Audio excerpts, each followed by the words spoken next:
NBA season, it's going to be here before we know it. We're just 26 days. That's it. That separates us from that sweet, sweet joy of opening night in the NBA. Teams around the league, they're getting ready for the preseason to tip off. And teams that are playing internationally, they have already started training camp, including the Knicks. See Josh Hart there on the court with that brace on an injured finger as they get ready to open their season in Abu Dhabi, their preseason rather, against the 76ers. Joel Embiid, he's in the gym, but his status for those games and really for the season still up in the air. We hope to hear from him on Friday along with the rest of the Sixers for the first time since he had surgery back in April. So a lot of questions, right, surrounding the 76ers squad. It's a good thing we have the best in the business assembled to answer them. Bobby Marks, Tim Bontemps, I'm Malika Andrews. And Tim, by this time tomorrow, reporters, they should have met with Joel Embiid. We thought we were going to hear an update 6 weeks after surgery. It has been about 6 months. We have heard nothing. What do you want to hear him answer tomorrow? I want to hear Joel Embiid tell us how he's feeling and what he expects to be able to do this season. That to me is not only the biggest question around the Philadelphia 76ers, it's arguably the biggest question in the entire Eastern Conference. As you talked about a lot yesterday, the East is wide open. And if Joel Embiid is able to be on the court, if Paul George is able to come back from this knee injury, they've got Tyrese Maxey, they've got Kelly Oubre, they've got VJ Edgecombe, the third overall pick in this year's draft, Jared McCain, we'll talk about in a bit. Obviously was going to look like he could be rookie of the year last year before he got hurt. They have a lot of talent on this team. They can compete with anybody in the East, but it all goes back to this guy right here, Joel Embiid, and can he get on the court and can he look like the guy who a couple years ago was going back and forth with Nikola Jokic for MVPs? If that happens, Philly's in business. And if that doesn't happen, the season's going to look a lot like last year. That's going to lead to a lot of questions about the future, not only of Joel Embiid, but of this Philadelphia 76ers team going forward. So if anyone forgot how many games, as we say hello to our Brian Windhorst, Joel Embiid played last year, he only played in 19 games. That was his fewest since the 2015-16 seasons. This is a guy who averaged a point a minute in 2023-2024. Brian, what have you heard about how the 76ers are planning to manage Joel Embiid here? Yeah, so I know that there's going to be a big focus of when Joel Embiid is going to be able to play. And I'm not sure that you're going to get a firm answer on that tomorrow or even in the near future. What I think the 76ers want is not so much about when he can start playing. It's about when he does begin playing, keeping him sustainably on the court. Yeah. Because he was never right last year. From the first moment of training camp, he was never right. He was fighting against that knee. It took him weeks just to figure out what to do about that injury before he had the surgery. So I know there's such a focus on when to see him out there. It's really a holistic approach. They're really trying to figure out how to keep him upright. And obviously, we also need to hear from Paul George, who had surgery in July, to see when his timetable might be. And I also want to point out, not to focus on the negative, they still have an unsigned key piece in Quentin Grimes, a restricted free agent who's been in a stalemate for months now. That is also unresolved. And Paul George, Nick Nurse, and Daryl Morey, the GM of the team, will all speak tomorrow. And Shams has said that Quentin Grimes, he may not even travel with the team on this upcoming international trip as they try to work out this contract here. I don't like this. I don't like that we've started this show in this segment, and I think if we had turned the word surgery into a drinking game, we'd all be drunk 5 minutes in. I don't like this, Bobby. So can you show us what it is the 76ers are actually dealing with, what they're looking at with their roster? It's the forgotten team, right? Remember last year's offseason winner, the Philadelphia 76ers? They go out and sign Paul George.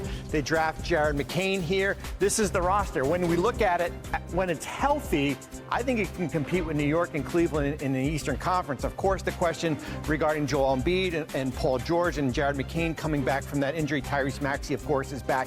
Here's some of the big questions when we look at Philadelphia. Which Joel Embiid and Paul George will we see this year? Both guys certainly limited last year with injuries. Did we learn anything from last year? Look at this.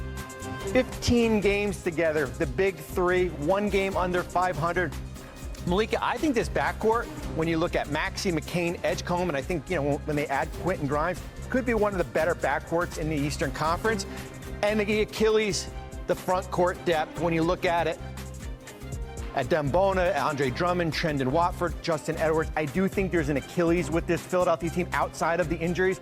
the front court depth where there could be something that they're going to have to address during the season. I just remember, and I've said this a couple of times, I went out to the 76ers training camp last season, Brian, and when I went out there, before a game had even been played, what Joel Embiid had told me was, okay, this team is assembled so that I can miss games. Of course, not play in only 19, but this is the way that this team was put together. I'm not sure I see what's different from last season to this season. Do you?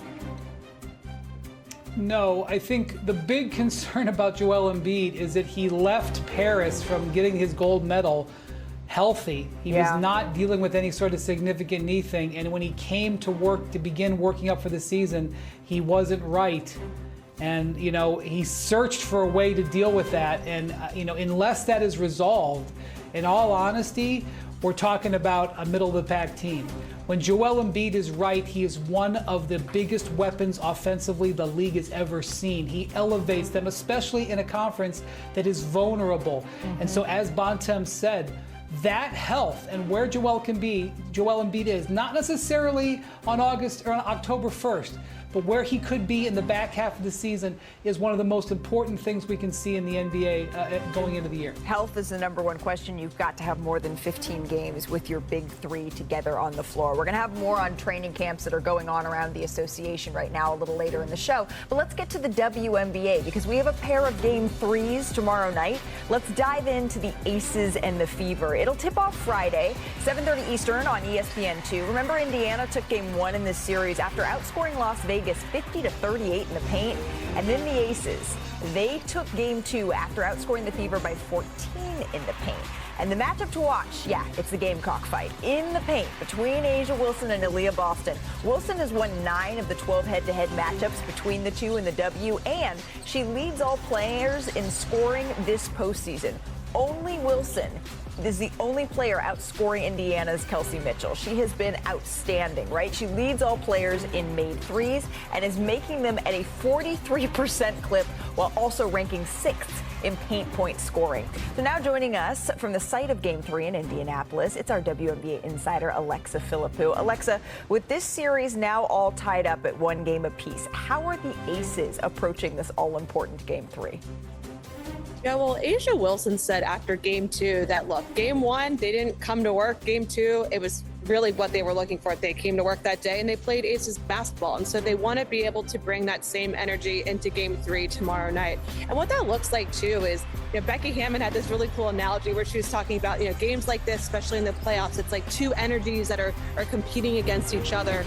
And you need to be the one that breaks the other team's energy and the other team's will first. And we saw that in game two with how the Aces really dictated the game on both ends of the floor, using their physicality and aggression to really get things moving on their end and go out to a really big lead. So for them, they also have talked a lot about not trying to skip steps when it comes to the emotional highs and lows of series. They talked about it with the first round series against Seattle, and it came up today as they try to not just be complacent with getting, game two, winning that one game by a lot of points. They know they have to come ready to work for game three. But where you're sitting right now, it is going to be deafeningly loud tomorrow night, Alexa. Gainbridge Fieldhouse is one of the most difficult places to play in the league, but the Fever, they need to make adjustments. They need to do something different. How can they bounce back in this game three?